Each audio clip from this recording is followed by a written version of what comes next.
के लिए आज हमारे समक्ष भारतीय जनता पार्टी के वरिष्ठ नेता, वरिष्ठ राष्ट्रीय प्रवक्ता और राज्यसभा के सांसद डॉक्टर सुधांशु त्रिवेदी जी उपस्थित हैं। मैं बिना किसी विलंब के आग्रह करूंगा सुधांशु जी से कि हम सबको संबोधित करें।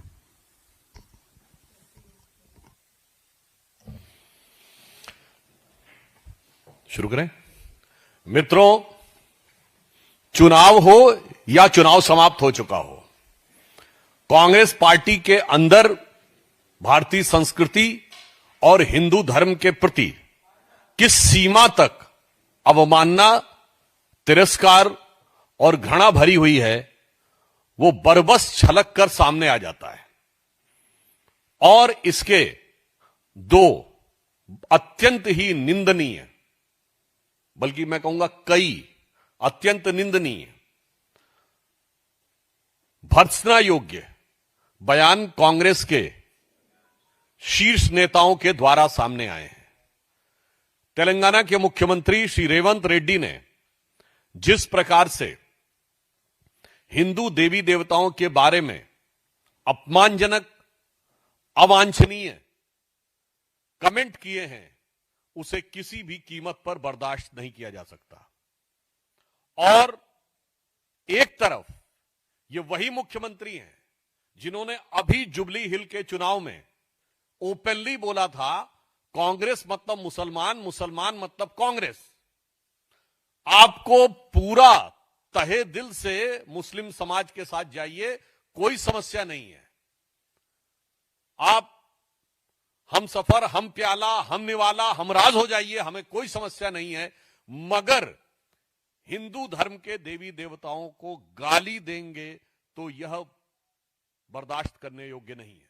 और इससे पहले भी तेलंगाना में ही याद करिए, एमआईएम की पार्टी के नेता ने इतनी अपमानजनक बातें कही थी। ये उसी एमआईएम से इन्होंने जुबली हिल्स के चुनाव में समर्थन भी लिया था, इसलिए मैं यहां संदर्भ दे रहा हूं। और उन पर कोई कार्रवाई नहीं हुई क्योंकि सरकार की तरफ से पैरवी ऐसी की गई।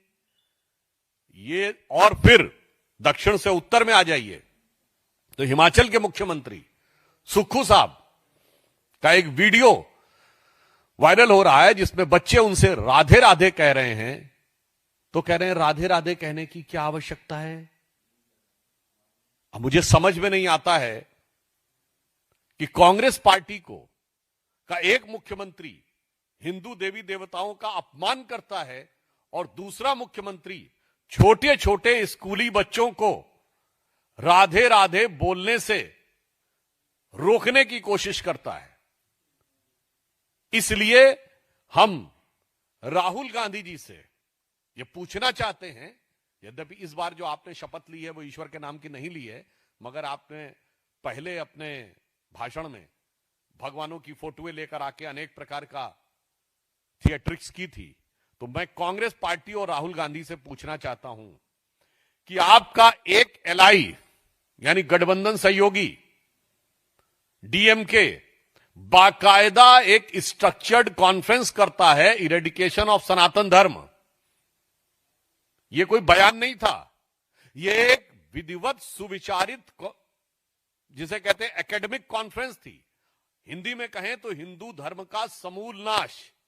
तो क्या आप कांग्रेस पार्टी ने इरेडिकेशन ऑफ सनातन धर्म अर्थात हिंदू धर्म के समूल नाश के कार्यक्रम को आगे बढ़ाना शुरू कर दिया है और अपने मुख्यमंत्रियों को यह निर्देश दे दिए हैं कि भारतीय संस्कृति और हिंदू धर्म के देवी देवताओं के बारे में सीधे हमला करना शुरू कर दो।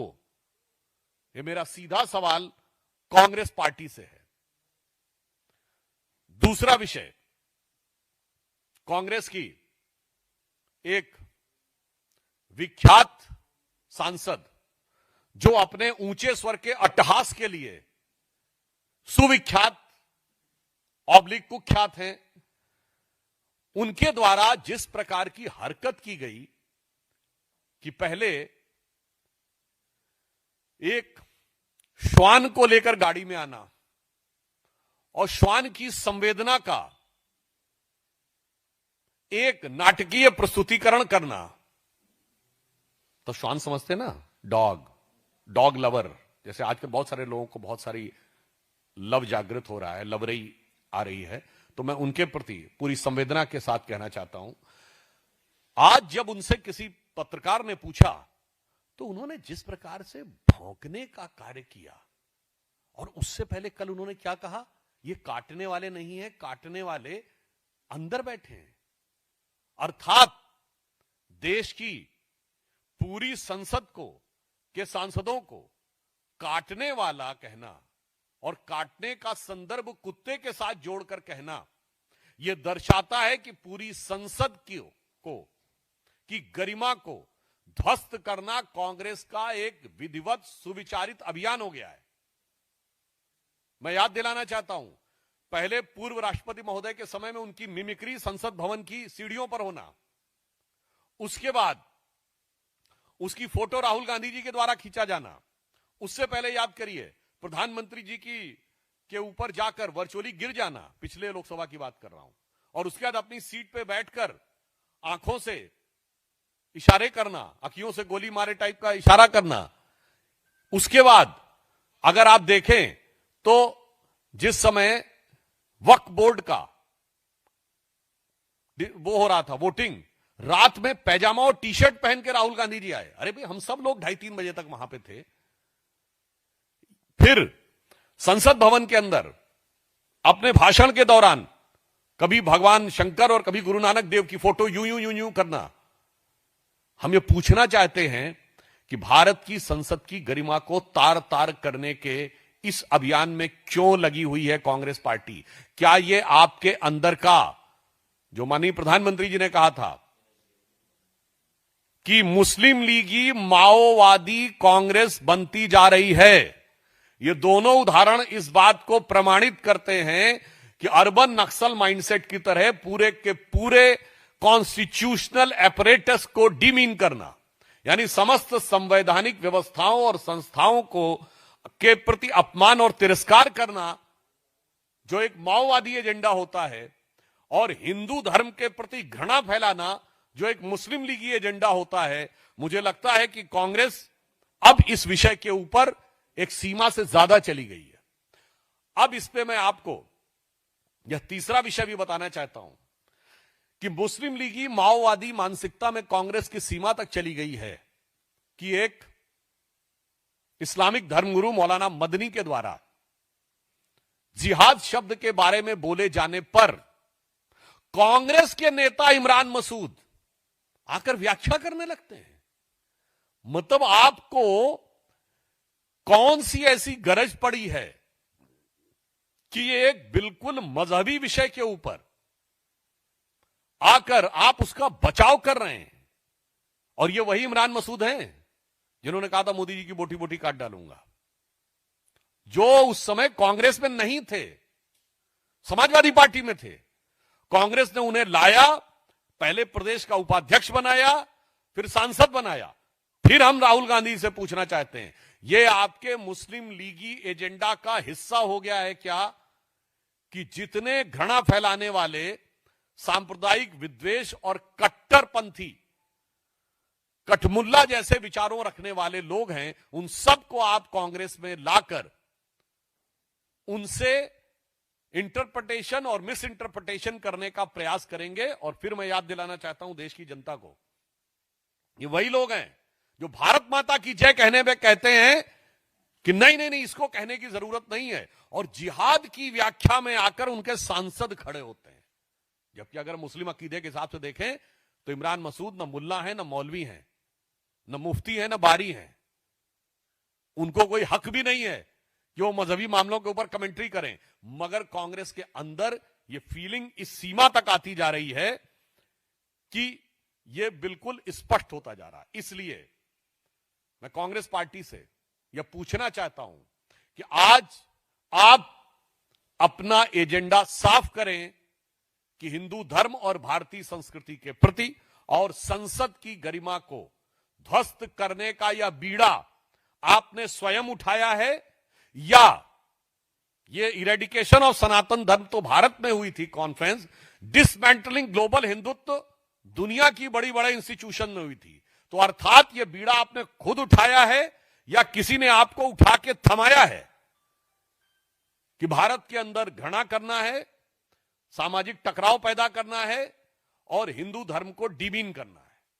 तो कांग्रेस पार्टी से हम बहुत साफ सीधा सवाल आज ये पूछना चाहते हैं कि वो इन मामलों पर जब आपके मुख्यमंत्री स्तर के व्यक्ति इस प्रकार के बयान दें और आपके सांसद इस ढंग की हरकतें करें, तो इससे साफ हो जाता है कि ये आपका एक well thought of action plan है और हमें देश की जनता पर पूर्ण विश्वास है कि वो अपने विवेकशील दृष्टि से इन पर सारी चीजों पर नजर रखे हुए है। कांग्रेस से जरूर हम ये पूछना चाहते हैं कि ये आप किस योजना के तहत कर रहे हैं। आज देश इस रहस्य पर से पर्दा उठाना चाहता है। धन्यवाद।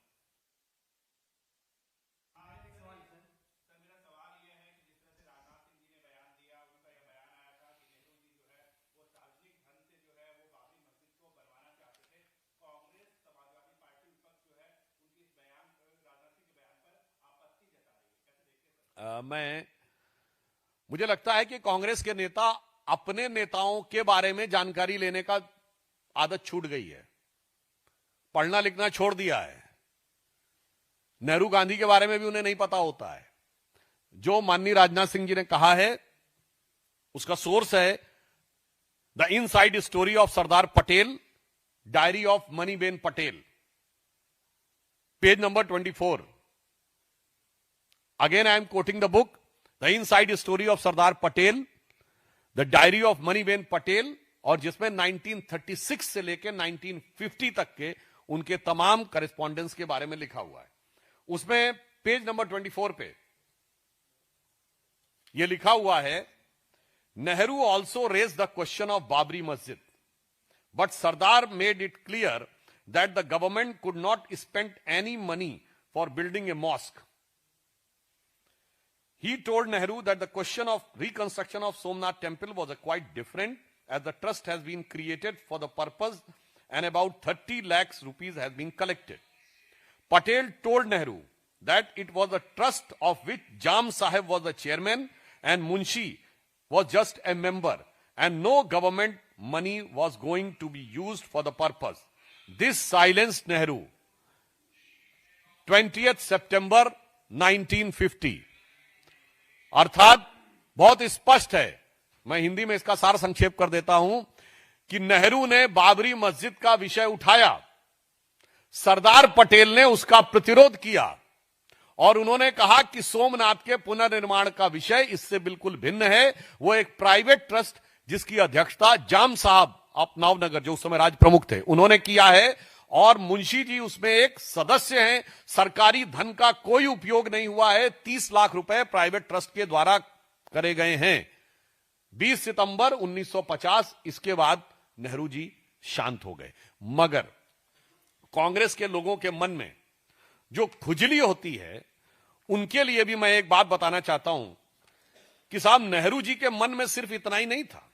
सोमनाथ मंदिर के उद्घाटन के समय उन्होंने जाम साहब को लेटर लिखा 24 अप्रैल 1951।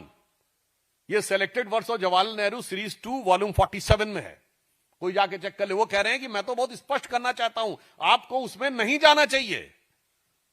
सोमनाथ मंदिर के निर्माण में कोई भूमिका नहीं निभानी करिए, आपको वो अटेंड भी नहीं करना चाहिए। गजब है साहब, सोमनाथ मंदिर का तो कार्यक्रम भी अटेंड नहीं करना चाहिए जाम साहब को, जो कि राजा थे। मगर बाबरी मस्जिद बनवानी चाहिए। और फिर इतना ही नहीं है, मैं नेहरू जी का एक कोट करता हूं जो उन्होंने दिल्ली में 1959 में नेशनल गैलरी में, ये speeches at the inauguration of seminar and exhibition and architecture organized by Lalit Kala Akademi and all India fine arts and craft, New Delhi, 17 मार्च 1959। 17 मार्च 1959 को नेहरू क्या बोलते हैं एक कार्यक्रम में, some of the temples of south India however repel me in spite of beauty, I just can't stand. Why? I do not know. Cannot explain that. But they are oppressive. They suppress my spirit. They do not allow me to rise. and keep me down in the dark corridors. I like the sun and air. In contrast, he found Taj Mahal as astoundingly beautiful. 17 मार्च 1959 को जवाहरलाल नेहरू क्या लिख रहे हैं? वो कह रहे हैं दक्षिण भारत के मंदिर कितने भी ऊंचे हो, मैं डिप्रेस्ड फील करता हूं। मुझे समझ में नहीं आता है कि मुझे डिप्रेशन क्यों लगता है उन कॉरिडोर्स में मूव करते समय। तो इसका अर्थ हुआ कि वहां से लेके और आज तक राम मंदिर के शिलान्यास में न जाना, राम मंदिर की ध्वजा का विरोध करना, बाबरी मस्जिद बनाने का संकल्प लेना। वो एक पुराना गाना था ना, ये रईसी है खानदानी, वो रईसी नहीं, ये कहानी है खानदानी। तो इसलिए मैं यह स्पष्ट रूप से कांग्रेस के नेताओं को मैंने कोर्ट के साथ बता दिया है। तो अब कांग्रेस वालों को सोच समझकर अपने नेताओं को पढ़कर बताना चाहिए और यह भी बताना चाहिए कि यह भारत वो था कि सोमनाथ मंदिर के उद्घाटन के समय तत्कालीन हमारे राष्ट्रपति राजेंद्र प्रसाद जी गए थे, उनको जाने से रोकने का प्रयास किया था। पुरुषोत्तम दास टंडन जी राजस्थान के गवर्नर थे, उनको भी रोकने का प्रयास किया था। श्री राम लला विराजमान जब प्रकट हुए 1949 22-23 दिसंबर की रात को, तो जो गोविंद बल्लभ पंत को पत्र लिखा है कि आप सख्ती नहीं कर रहे हैं, मुझे लगता है हम और कुछ नहीं कर रहे हैं। इतिहास में गड़े मुर्दे उखाड़ने का हमारा कोई प्रयास नहीं है, पर कांग्रेस को अपने मुर्दों का डीएनए जरूर चेक कर लेना चाहिए। मैं किसी के प्रति व्यक्तिगत अपमान नहीं करना चाहता हूं, यहां डीएनए का अर्थ राजनैतिक डीएनए से, कि आपके मन में जिस प्रकार की तिरस्कार की भावना थी वो पहले भी थी, आज भी है और कल भी रहेगी। जो पुराना गीत था ना, कई साल पहले, मुझे तुमसे प्यार था, जिया बेकरार था, आज भी है कल भी रहेगा। मगर कांग्रेस के लिए होना चाहिए, कई साल पहले मुझे हिंदुओं से नफरत का ज्वार था, जिया बेकरार था, कट्टरपंथी वोटों के लिए बेकरार था, आज भी है और कल भी रहेगा। धन्यवाद।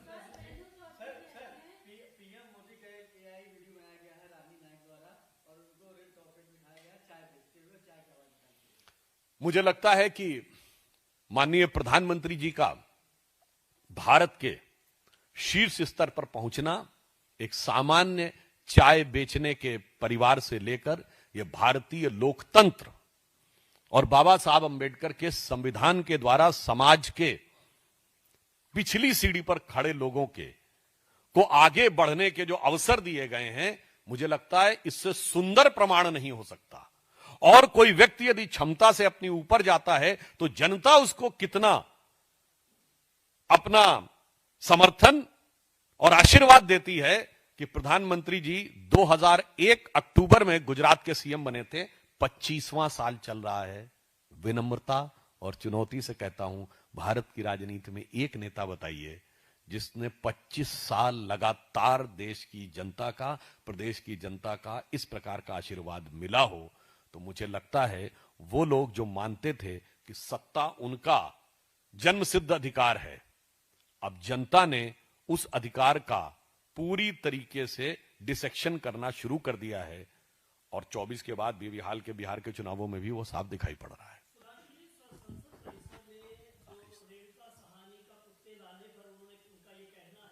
रेणुका चौधरी